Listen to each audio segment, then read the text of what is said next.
Three, two, one. Roll the footage.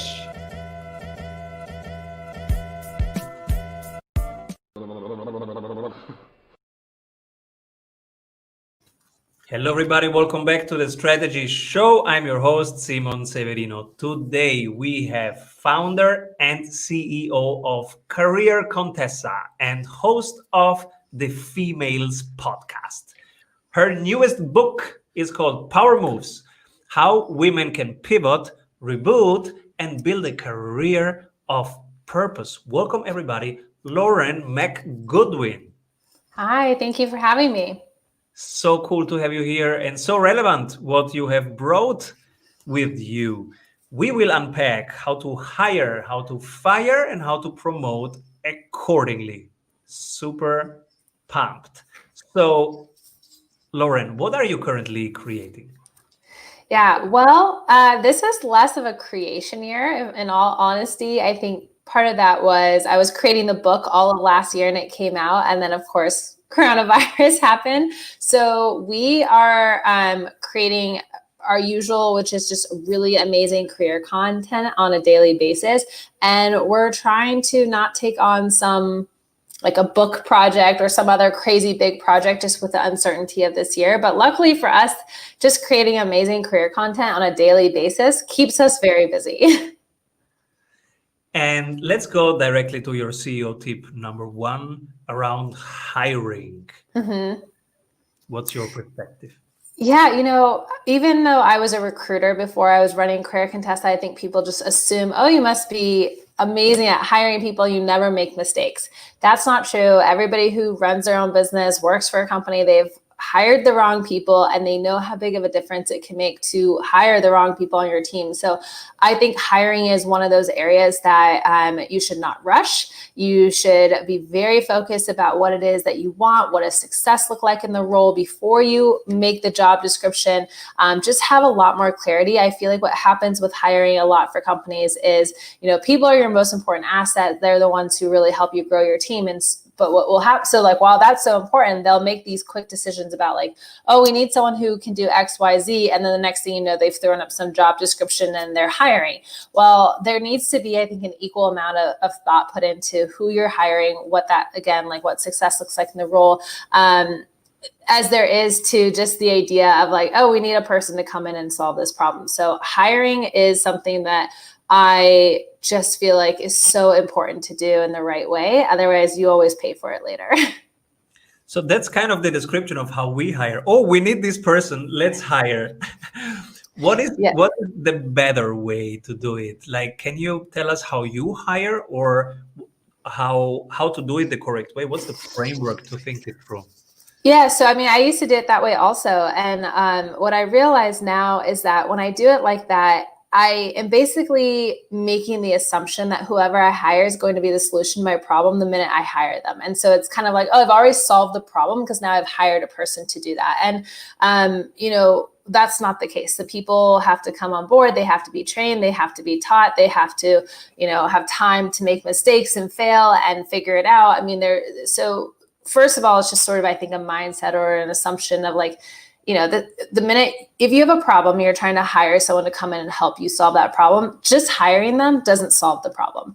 That's just maybe part one in a 10-step process. So for me now, when I hire, I spend a lot more time thinking about who do I need to hire? What are they going to come in and be very focused on? What does success look like in that role? How am I going to manage that?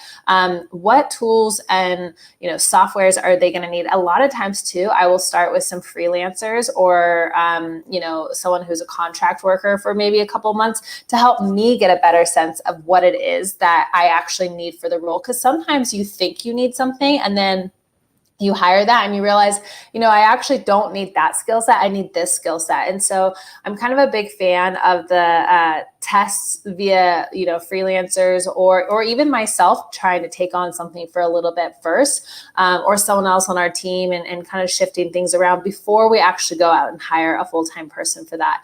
And part of that is then when we are hiring the person, we have so much more clarity about what that person's going to do on a day-to-day, and we can actually describe that in the interview to them, so they have a lot more clarity about what they're going to be doing when they come into the role. The other thing I would say is we always do team interviews at Career Contessa, and team interviews are great, but a lot of times there's no preparation with the team about who's going to focus on what in the interview. It ends up 5 people just end up asking the same person the same 5 questions. So the team and I now, we always go through kind of a more rigid interview prep process for us as the interviewers about what are you going to focus on? What are you going to focus on? What are you going to drill down on?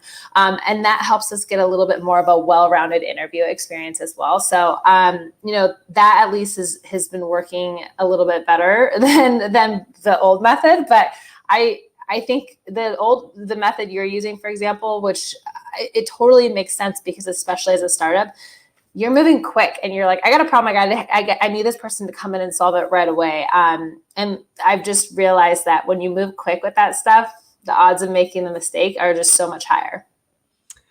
Tell us about your team. Which roles do you have and which one did you hire first and second? Yeah, that's a good question. So our team is pretty small. There's only 3 of us. The very first role that I hired was a editorial director or a director of content. Since we are putting out content all the time, we do mostly written content, but we also have video content. We also have podcast content. So that was the very first role. We've always had it. It's still really important. And then that role has a part-time, freelancer who helps with some specific editorial projects to help them, whether it's copywriting, whether it's writing a long-form article that they're assigning, something like that. So that person has a little bit of support with that. The next role that we have is a creative producer. This role has changed throughout the years. Sometimes it was just solely a graphic designer. We do a lot of graphics with whatever we're doing at Career Contessa. Part of that is, we're a career site, and so it's hard to have a lot of images to what we're doing versus like if you were, a food site or something like that. So it used to be a graphic designer, but as we started to move into other mediums, such as video, such as podcasting, such as online courses, a creative producer became a much better name for what the role actually was. And that's sort of an example of learning by, slowly learning by mistakes. So what that person does is they help with anything that is a creative production of any sort at Career Contessa. Again, videos, podcasting, graphics, just all around sort of like, if it's not a written word, that person's probably involved with that. And then I really handle all of the marketing and business development. So anything from making proposals for clients to working on stuff like this with a podcast, managing all of the marketing, so social media, email, and that works well. It's a little tripod that works really well. And then each of us has one person who supports us on a part-time basis. So that works well for our team. We used to have a team of 6, and to be honest, we didn't need a full-time team of 6. So the 3 full-time and 3 part-time has been a better balance throughout the years for us. Nice. And so you have all the marketing and most of operations delegated, right? So what are you doing as the CEO? What do you see as your main tasks? No, I actually do all the marketing and the operations. So I'm one of those rare CEOs who probably should and could definitely benefit from spending more time at a strategy level and kind of high level. I'm very much in the weeds of the day-to-day. If you get an email sent to you, I created it from Career Contessa. If you see something on social media, I created that and thought of it. And then from an operations perspective, I am sort of the project manager who helps make sure we're having team meetings. There's a process in place for this. There's a process in place for that. I mean, part of it is when you have a small team, your organization becomes so important. It's kind of the livelihood of how you're able to get done what you're able to do. So I would say one of the areas of improvement for me would be to maybe delegate some stuff a little bit more so that I can be a little bit more strategy oriented versus operational oriented. This year it's been interesting just because that has been kind of naturally built into the role just because of the current climate, I guess. Absolutely. Yeah, I can remember when I was also in the same situation, three people, and I was, but still in the tasks. Yeah. So what helped us was creating systems that were repeatable. But I of course did the first ones. And Yeah. when I had them working 25 times without problems, then I said, okay, now it's done. Now it's ready. Now you have to kick me out of this because I still like it. So kick me out. And then please kick me out. And it was creating the ownership and say, okay, who's the owner? What's your plan? And I remember this question made it possible for me to let go. I would ask, okay, you are now head of marketing. What is your, and we call them head of marketing, even if we were only three people, but everybody had freelancers outside that, and they manage them and lead them. So we said, okay, head of marketing. And then it was important to have that name because it allowed me to step out. And the question was, what is your growth plan? Walk me through your growth plan. And then after asking that regularly, and then at some point I had the feeling, okay, they have a plan. Yeah. Now I can really step out and do something else. Beautiful.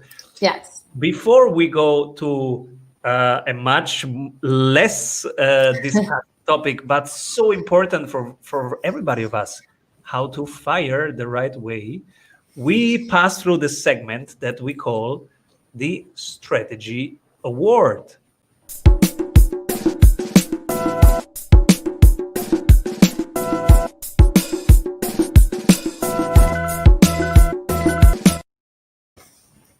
If you could only pick one person that when everybody's zigging, they are zagging, but from your perspective, they are doing the right thing, who's that person? There's so many. I'm going to go with a brand just because I feel like brands, there's so many individuals, but for me, the brands are sometimes the ones who stick out.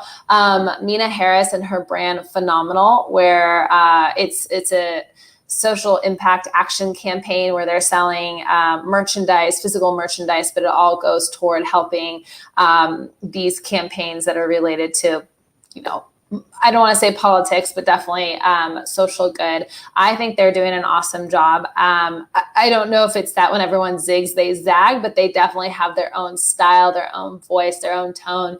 And they always seem to be one step ahead of whatever the herd is going to follow next. So I really love their ingenuity at Phenomenal. Thank you. And now we go to the firing part. Oh my God, I have to fire somebody. How to do it?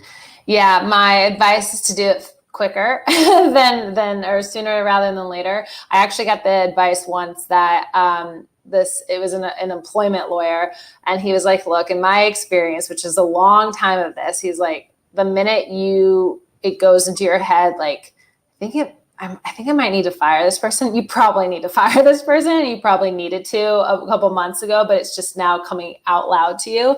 And I think in hindsight, I look back on that advice and I'm like, yeah, he was right about that, because I have been very quick to hire in the past and very slow to fire. And that doesn't do anyone any favors, especially you as a CEO. It really weighs on you knowing that, hey, this person isn't working out. It's not getting better. This isn't the right fit.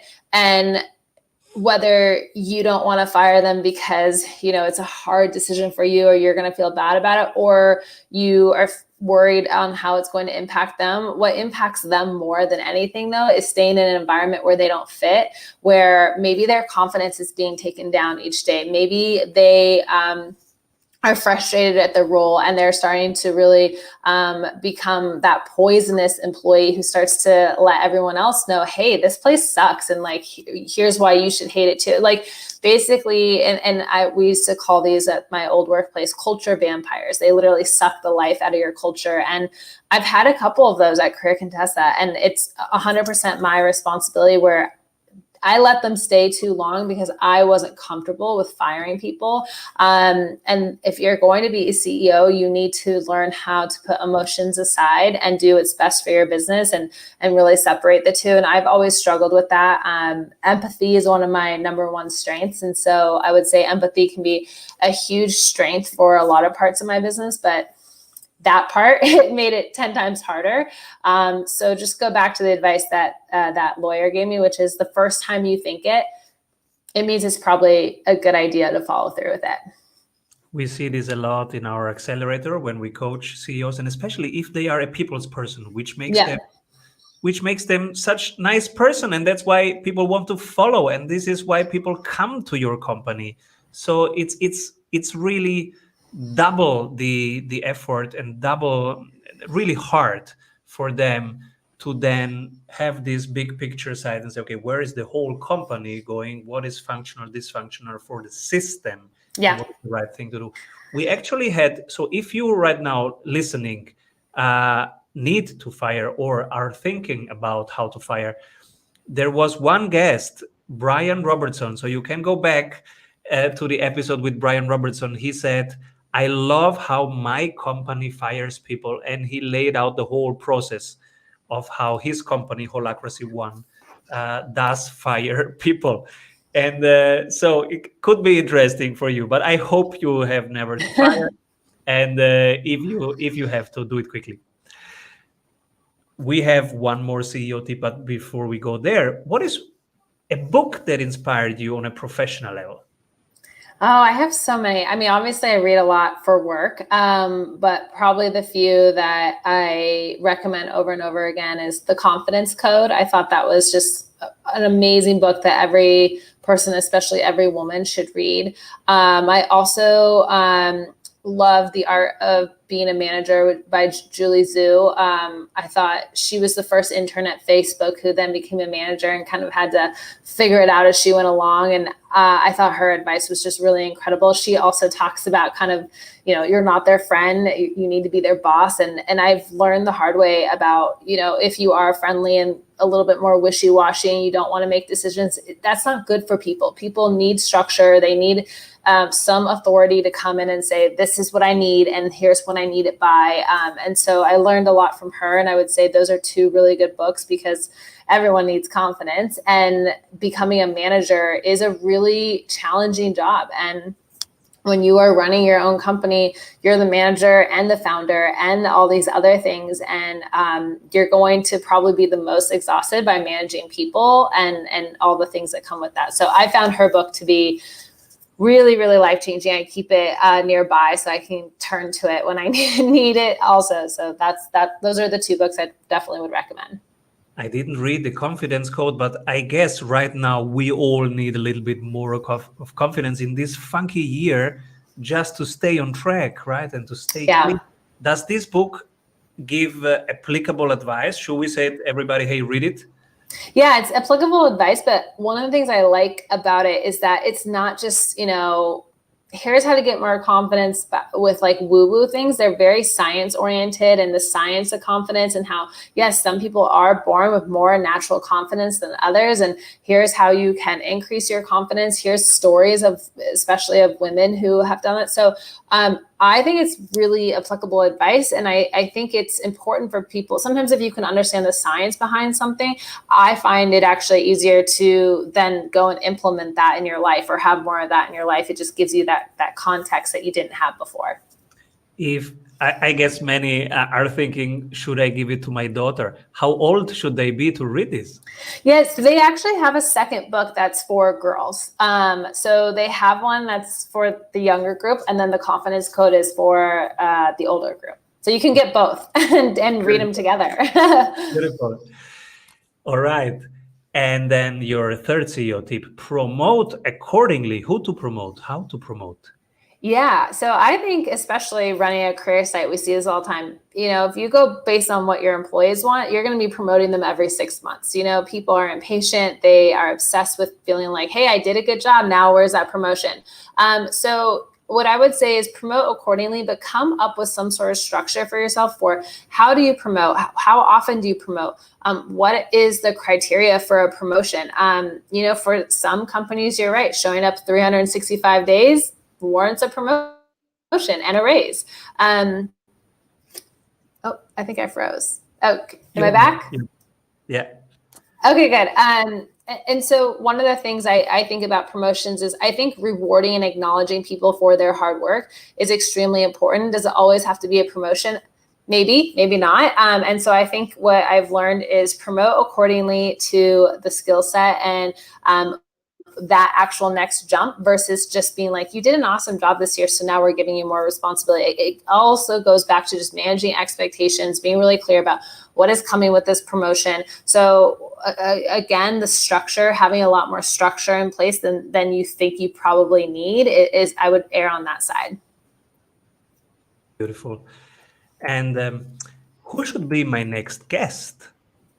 Yeah, so Eliza Licht is she's the author of Leave Your Mark, and she's also has a fairly recent podcast called Leave Your Mark. She is sharp. She was the original DKNY PR girl, which was this like secret Twitter handle for years, and she really became a phenomenon with that. I mean, she still has it. Like she's sharp. She gets it. She is on the cutting edge of this marketing and building brands, and I just really like her style. It's very like shoot it straight. And I think her podcast is also fantastic and has a wide range of guests. So I'm a big fan of hers.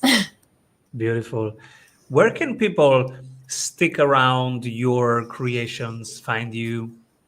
Yeah, so we've made it fairly easy. We are at Career Contessa on every social media platform you can think of, except for TikTok. Haven't done that yet. We are careercontessa.com. And then our podcast is called The Females, and it has kind of a funny spelling. It's FEMAILS. So think of female and emails being mixed together. And then my book is called Power Moves, which you can find wherever books are sold. Beautiful. The Females Podcast and Power Moves. Get it, everybody. And thank you so much, Lauren, for being here and for helping really by sharing your journey, but also giving away your wisdom and your resources. Thank you so much. Come back soon. Yes, thank you. Have a good one. Bye-bye.